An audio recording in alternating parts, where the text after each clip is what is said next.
বাচ্চা বাচ্চা ছেলেপেলেরা আপনাদের জন্য এই একটা উন্মুক্ত পরিবেশ করে দিয়েছে। আপনাদের লজ্জা করে না? আপনারা তাদের রক্তের উপরে পলিটিক্স করবেন আর চাঁদাবাজি করবেন?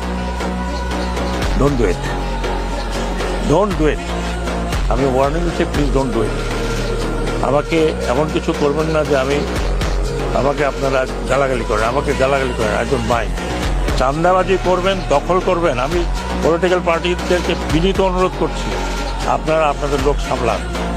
বাজার দখল করবো, ঘাট দখল করবো, এটা দখল করবো, চাঁদাবাজি করব, কিছুদিন করেন, কিছুদিন করেন। কিন্তু আমি সেনা প্রধানকে বলেছি, রিকোয়েস্ট করেছি, পা ভেঙে যেতে আপনাদের। I don't care, you go to hell. চাঁদাবাজি করবেন, আমি শুনেছি কাউরান বাজারে গিয়ে চাঁদাবাজি করেন। কিছুক্ষণ আগে শুনছি যে একটা ব্যাংকের মধ্যে দখল নেওয়ার জন্য মারামারি হয়েছে। কিছুটা পিরিয়ড এখন আছে, করেন, কিন্তু আমার কারণে আসলে ভালো হবে না। তো ভাই, আমি পাবলিকও না, আমি পলিটিশিয়ানও না, আমার ব্যাকগ্রাউন্ড হচ্ছে ফৌজি মানুষ। যা বলবো তাই করবো। তারপরে আমি এখানে একদিন থাকি আর 3 দিন থাকি।